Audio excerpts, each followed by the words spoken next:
Hello and welcome back to Elon After Hours. Everyone, the time has come. It's my final episode. I know, I'm just as sad as you all are. Well, definitely more sad. I actually might be the only one who cares, but c'est la vie. Instead of getting sappy and upset now, I'll save my tears for the end of the episode and get on with this week's news. Earth Day was just a week ago. While Earth Day should be a reminder that our time on this earth is futile and fleeting, much of Elon's population all use it as an opportunity to remind us of their lavish family vacations in Puerto Vallarta and the Maldives. Maybe your next vacation can be the Great Pacific Garbage Patch. Rudy Giuliani was revealed as Jack in the Box on a recent episode of The Masked Singer. In the episode, he chose to perform the song Bad to the Bone. And it turns out the former mayor is more self-aware than I thought. I'm glad to see him dipping his toe in a different career path, considering his last job didn't work out. In fashion news, the coastal grandmother trend is sweeping the nation. Say goodbye to low-cut jean shorts and crop tops with a hint of underboob. Instead, try a loose, flowy button-down and a pair of white culottes. Skip whatever frat party you plan to go to this weekend and sit down for a Nancy Meyers movie about two lovers well over 70 trying to sustain their sex drive without the help of Viagra. Sit back, relax, enjoy some boxed Zinfandel, maybe a slice of sharp white cheddar on a wheat thin while you're at it. Move-out time is right around the corner. You know, they said college was full of peer pressure and desperate men, but I didn't expect to see it every time I opened my email inbox and received a new message from Jacob from College Truckers. Jared Leto is notorious for the extreme lengths he goes to with his method acting in order to prepare for his roles. Leto claims he snorted marinara sauce in preparation for his character in House of Gucci. It's been speculated that his latest role in the We Work series, Leto has filed for bankruptcy. Surf Day was last week. SURF stands for Spring Undergraduate Research Forum, but to those of us who use it as a day off and an excuse to darty, a more suitable acronym is Supremely Under the Influence, Really Fun. The school year is coming to an end, so I wanted to take the time to share some of the things I'll miss the most. Hot dogs at Darty's, but only if I can watch it go from the grill to my hand, because sometimes I know those boys are dropping them on the ground and calling the 5-second rule. Except I won't be missing the weird looks I get for asking for just the dog, no bun. Like, I'm sorry I'm allergic to gluten, Chad. Tonight we will be featuring our newest correspondence segments, where you will get the chance to hear from other Elon students besides myself. Please welcome our first correspondent, Jessie Cordwell. Hello everyone, I'm Jessie and I'm so excited to be sharing opinions that nobody asked for. The time has finally come for me to reap what I sow and put my money where my mouth is, and any other idiom that falls along those lines that I can't currently think of. I had a hard time coming up with what I would talk about when I came on here. Then it hit me. What are my two greatest strengths? My crippling self-awareness brought on by years of chronic clinical anxiety and not being in a relationship. Oh, and oversharing is probably my third greatest strength. Dating in college is, unfortunately, constantly on my mind. At night when I lie in bed listening to the ambient sounds of the mice in my apartment walls, I can't help but overanalyze every single thing I've ever said to a man I'm attracted to. Speaking of, the maintenance man still hasn't done anything about those scratching noises. For some reason, I impose this pressure on myself to be in a relationship. Ultimately, I want this to be a reminder that no one needs to be in a relationship to be happy. Like a lot of 20-something-year-old women, I experience a fluctuating yet intense frustration with the world, one that can really only be alleviated by two things: a box of Girl Scout Thin Mints and the freedom and power associated with not wearing a bra. But is this frustration because I'm not in a relationship? No, it's because we only have about 20 years left until we all face catastrophic environmental damnation. At this point, I'm ready to give up any aspiration of being anywhere near a relationship. Here are a couple of reasons why. Once, after hanging out with a guy, he pulled out his guitar and made me sing a duet of Yesterday by the Beatles with him. Another time, things were starting to get serious with a guy, and 2 days later, he unknowingly asked my friend out in a dining hall. A third time, a guy I was talking to said he thought my farmer's tan was sexy. That really made me question my own judgment. And then he ghosted me, but I digress. The truth is, men aren't entirely the problem. For example, I once baked a guy cookies, and when he came to return the dirty Tupperware to me, I opened it up and ate a single stale crumb right in front of him. I also have serious trust issues. I think it started when I was 9 years old and we celebrated my mom's 45th birthday for the third year in a row. There also aren't a lot of guys here to begin with. I think that the ratio is 60% female to 40% male. And if you have standards like, say, you don't want to date a guy who owns sneakers that are looking more like slides, that number significantly decreases. On top of all that, the only texts I get are spam texts, and they always say something along the lines of, "Thank you for being a valued customer, Michael," or "Michael earned $3,746 with one click," or "Michael, erectile dysfunction is treatable today." Who is Michael?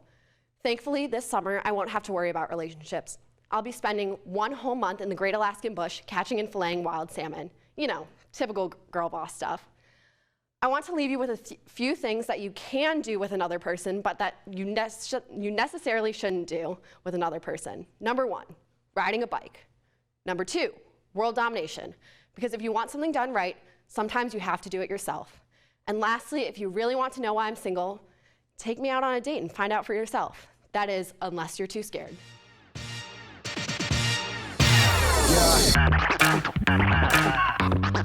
We are back. We're here with Alex.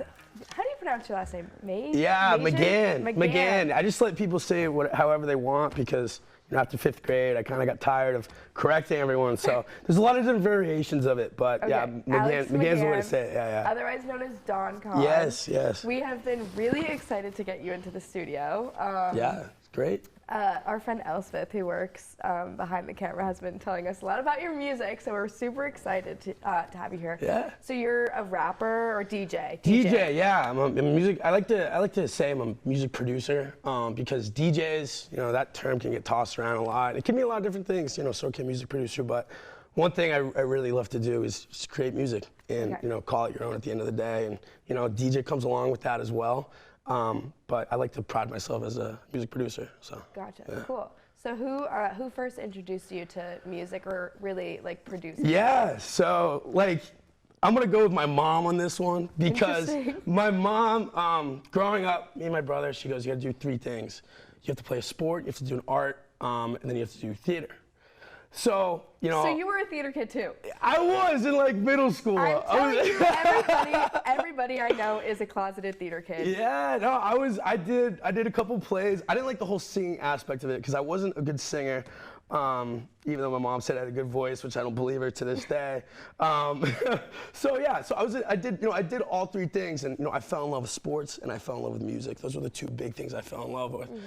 And she always wanted me to play the piano. It was a nice little classical. She goes, do the violin, do the guitar. I go, no, Mom, I want to play the drums. I want to play the drums. I was an educated kid, I wanted to come home from school and just, beat on the drums. And I found so much love in that. So growing up, I wanted to be a drummer in a band. I loved, bands like the Red Hot Chili Peppers, Blink-182, things like that. And I always loved being in a band. And obviously, as you get older, it's harder and harder to meet. It's harder and harder to get time, because you're working, your sports, all this stuff.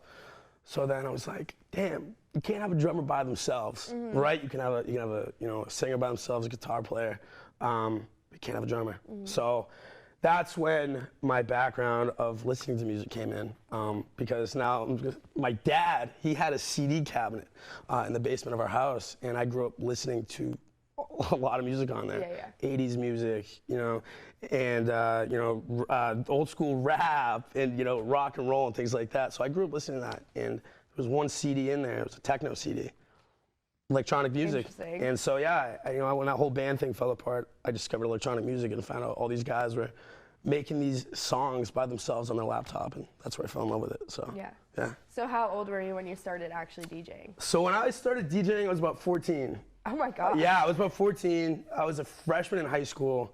And I found DJing before I found, producing and things like that. And I just love that you could be a one-man band. I was 14.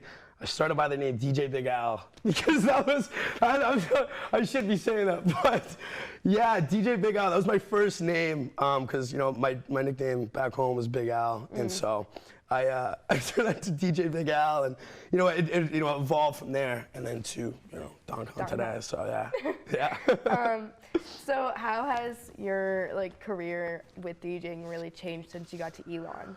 Wow, that's really a good question, and I actually never been asked that. But the biggest thing that the biggest difference, I'd say, from DJing and producing in high school versus college are the people.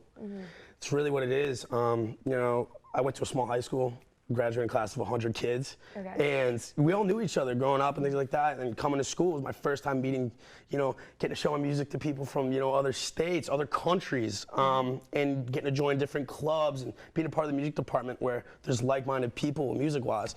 So I've definitely seen myself grow the most here, as that's with a lot of things in college, right? You see yourself growing things. Because you're here to do what you love, and what I love to do is music. And there's plenty of people around you with the same mentality, same goal, and things like that. So, yeah, it's definitely the biggest thing was definitely the people and just the opportunity. All the alumni and things like that, and yeah, just the different places to play and the different people that support you and the people they know as well. It's it's a whole. I could go on and on about this, but yeah, it's the people that make the difference. Awesome. Yeah. So speaking about little connections, how did you get into working with campus vacations for spring break? So yeah, this is a story I'm gonna tell a long time for a while, because they always tell you in the music business you need three things. You need talent, you need to know people, but most of all you need luck, right? And in order to get luck, you need to put yourself in different situations that you never know where it could lead, and that's what I did. So I was just scrolling through Instagram, and there was an ad for campus vacations. They needed a manager for Elon University. So like, screw it, I like spring break. I like the beach. I like all that. And you know what? Who knows? Obviously, all these DJs come down, play for spring break. Specifically, it's a whole scene. It's a whole industry. Exactly. And I go, I never know. You never know what's gonna happen. So yeah, I applied for it. I ended up getting the job. It was great.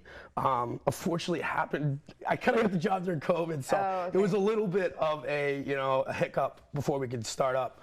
And then so I've been working for them since 2020. So yeah, that's how it all started. So yeah, I was like, I don't know what's gonna come of this, but regardless, it'll be a good experience. I'll meet some people, and then who knows, maybe we'll get a gig. Yeah, who knows? Did you get to do anything this past spring break? Yes. You talking like music-wise? Yeah. So funny enough, I put myself out there with campus vacations, and there was all this stuff that happened where you're supposed to be two friends playing, and then Griffin, who's another DJ. Griffin ended up backing out with the opener with him. And luckily, my boss remembered in my interview that I mentioned I was a DJ, and she reached out to me. She goes, "Hey, would you like to open for two friends, Jaws and the Lost Kings?" Yeah. Oh my God. So I played in some of the biggest clubs in the world in Cancun this past spring break, opening for two friends and Lost Kings. Yeah, it was. I still have dreams about it every night. Yeah, I would too. It was, and obviously all my friends were there and things like that, and it was just. That's insane. It was just definitely a life. I don't want to say it's gonna sound cheesy, but it wasn't a life-changing moment, but it was like. It really, stapled for me. Yeah, it was just like, this is what I want to do for the rest of my life, because I didn't want to leave. I didn't want to get down from the stage. So, yeah, it was cool. It was amazing, and it was something I've been working towards ever since I was, 14. Like I was just talking about. So do you have any post-grad plans like so far, or not really? Yeah, so I'm doing the Elon LA program this summer. So I'm hoping, obviously I want to move out to LA, as with any musician, right? LA or New York. My mom doesn't like the LA thing because we're from Massachusetts, so she doesn't like being far. But yeah, so my plan is to, this summer, get some connections going, so that way after school, I hit the ground running right in LA. And yeah, obviously my dream is just be doing music for the rest of my life, doing what I did in Cancun, making music.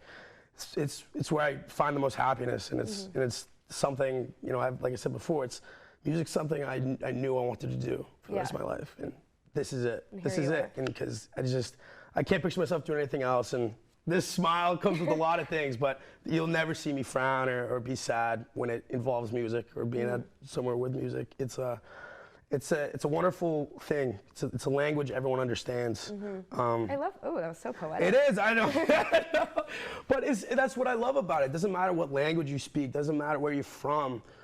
Everyone understands music. Yeah. And it's so great to be able to make it, and it's something that people can connect over and relate to, which is the best part. So. If I were to become a DJ, what what was like the one main thing I would need?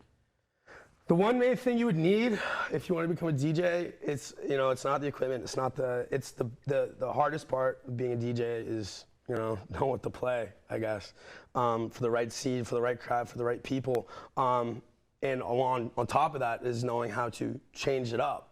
Say you're playing a gig and say Cancun, for example, right? You're playing and I'm playing top 40 stuff, Beyonce, Taylor Swift, blah, blah, blah. People aren't loving it. So, the big thing is to know how to change that up. And what the word for it in the industry is reading a crowd. Know how to read a crowd, and if you can read a crowd, you can do anything you want as a DJ. Awesome. Seriously, yeah. Well, maybe I'll try it. Maybe we can DJ together. DJing's not the hardest thing in the world. The hardest thing is producing. That is like, I've been doing that for about, 5 years, and you learn stuff every day. That's with DJing, art is any art, cinema, whatever it is, it's a constantly developing thing. The greats today, some of my favorite DJs, Tiesto, Diplo, Don Diablo, they always say they're still learning up to this day, and they've been doing it for 10, 15, 20 years. So that's what's great about it is it always keeps it interesting, keeps it fresh, never gets dull. As with the ever-changing music industry, it's always advancing, right? So yeah, you can totally become a DJ. You can do it. You can run it. But yeah, if you want to become a producer, there's a lot more that goes into it. Yeah. But DJ, you can do it. You can do it. Okay. Yeah. All right. Well, we will be right back with our game with Don Kon. So we'll see you in a bit.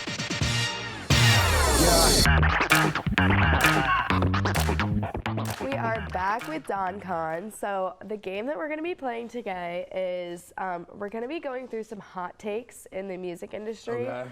And basically, if we disagree on which one is the better, of the two. Out of the two. Yeah, out of the two. Either we have to debate them to each other, or if we agree on it, then we have to convince the audience which one that we think the worst. All right. Okay. So the first one is Drake and Kanye. Okay. Who's better? Yeah. Okay. Personally, I like Drake more. Okay. So I was gonna go with Drake as well. That's what I was gonna say. But this Kanye documentary came out on Netflix. Have you heard about this? Recently? Yes. No, I have not. And I've heard a lot of things about it. So right now it's Drake, but I haven't seen the documentary yet. I mean, obviously, Kanye, he's very... He's controversial. Yeah, yes, there you go. That's the word for it. But at the end of the day, he's a musician and an artist, and there's crazy artists out there. Yeah. And so, I don't know. I got to give the guy credit. He's always trying to do something different, but Drake is just someone, you can put on a party and everyone will take it. So. I'll take that. You good with that? You good with that? I'm you in okay agreement with that? Yeah. All right. Okay. This one is that lyrics are more important than the beat. Oh man. I'm a sucker for lyrics. So. Yeah. So I'm gonna go the beat on this one just because that's my focus. Yeah, that's where fair. And I'm constantly my mental state when I'm making music is always beat driven and things like that. So what do we debate it now? I think that it's lyrics simply because, yes, I think the beat really pushes along the song. However, I think that lyrics, they could be the happiest sounding song in the world, but the lyrics could be the saddest thing ever. Yeah. And you have to listen to what they're saying for the deeper meaning. Sure. Personally. Okay. So I agree with you on that, but you can have really good lyrics with a really bad instrumental. That's fair. In the song go to crap. You could have the most amazing singer on there, but at the end of the day, the beat is what people are gonna nod their head to. That's what's gonna get it moving. That's gonna make them cry. I mean, I don't know. It could go. This is a tough question. That's a hard question. It's something I never thought about. But I said they were hot takes. Yeah, it's a good question, but yeah, I'm gonna stick with the beat just because when I listen to music, I go, all right. Okay. How's the beat? All right, this one's really important to me. Music now is better than it used to be, and I completely disagree. Whoa. I am a huge 80s rock fan. Yeah, 60s, okay, 70s. nice. My favorite band is Fleetwood Mac, of all time. My mom's gonna love that answer. My mom's gonna love that answer. I just think that I like music of today. I just think it's a lot different, and I think it was better back in the day. Yeah, Man, another tough one. I mean, like I said, I grew up listening to a bunch of different like classic rock and things like that. And with rap, I'm gonna say rap is definitely, my opinion, way better. That's way fair, better. I love old school rap. So yeah, I'll go with that. I'll go. Yeah, it was better back then, and I love the '80s stuff. Love the '80s stuff. And just my favorite thing to do when listening to old music is okay. You know, you toss on the Eurythmics or something like that. And see how that's evolved. I mean, yeah, that's old school, man. That's old school. But just to see, but that was the start of electronic music, and to see how that evolved into what we have today. And I think that's what's really cool about it. And you see more and more today, people are pulling stuff from older music, whether it be a sample, a lyric, or whatever. So, yeah, older music definitely is inspiring a lot of today's music, which I think says a lot about it. So, yeah. I agree. All right. EDM is the best type of music. I know you're gonna say it is. No, I'm actually not. Oh, okay. Because I wasn't gonna say it was. Yeah, I love house music. I love EDM. That is like what my heart is filled with. But a lot of people just like, oh, you just listen to the Boots and Cats. But no, I mean. I just feel like it's a little bit aimless. Yeah, I mean. It knows its audience. It can get very repetitive. There's a couple things that can get very repetitive. You know, it's just people, you know, as time goes on, their attention span gets a lot shorter and shorter and shorter. So, you know, if something's repeating a lot, they're not going to dig it as much. And you can do a lot more, I feel like, with other music. Yeah. You know, whether it be classical music or, you know, singer-songwriter type stuff. You can do a lot with that because, you know, there's a lot of variation in tempo and mood where electronic music, a lot of the time, it's just 128 BPM, you know, it's pumping, which I love. I mean, like I said, I think that's the way my heart goes at because I love it so much. But there's a time and place. But yeah, but musically, you know, speaking, it's not. Okay. All right. I agree. Not. All right, so if you want to plug your social media right now, where can people find you? So you can find me anywhere. I don't really use Twitter. I mostly Instagram. I've been trying to you know, bring the TikTok up because I think that's what everyone's doing now.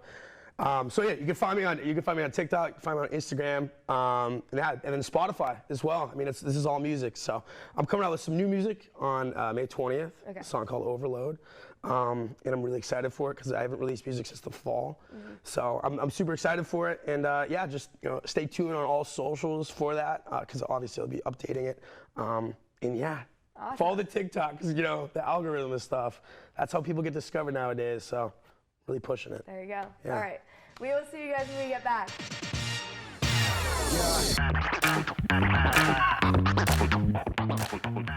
Being on Elon After Hours this year has taught me so much. From learning to use camera equipment, to learning how to read off a teleprompter, to finding out that the one thing that pisses off Elon men the most is shouting Taylor Swift lyrics at them on the street, this show has really been a defining piece of my sophomore year. I also thought I would never meet anyone as weird as I am until I joined this year. So shout out to everyone in the studio right now for always matching my energy. After this, I won't be back at Elon for almost 7 months as I'll be going abroad. As much as I'll miss Elon, I'm ready to go out and travel the world. But of course, once I get back, you can absolutely bet on me being totally full of myself, and I probably won't shut up about my trip abroad for at least 5 years. And I'll probably post every single thing that happens to me out there, so if you follow me online, it'll be like I never left at all.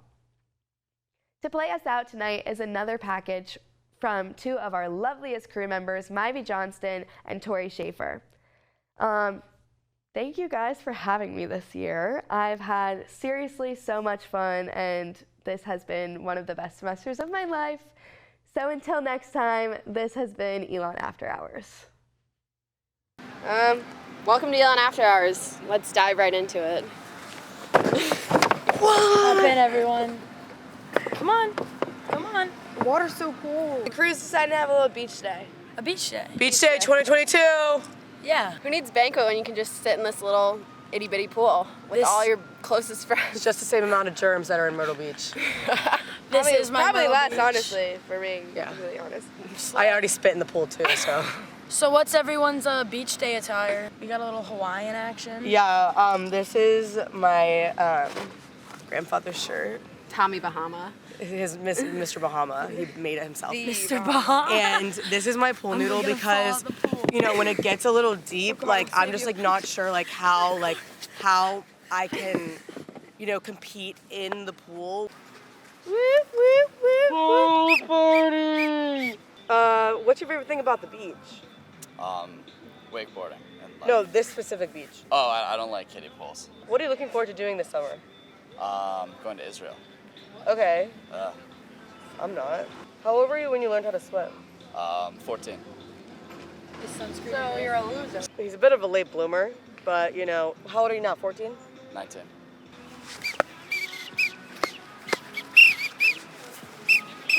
We're serving up some fresh catch of the day. We caught it in the ocean out here. Cleanse the palate. I gotta fuel up in order to look this good. It's bulking season.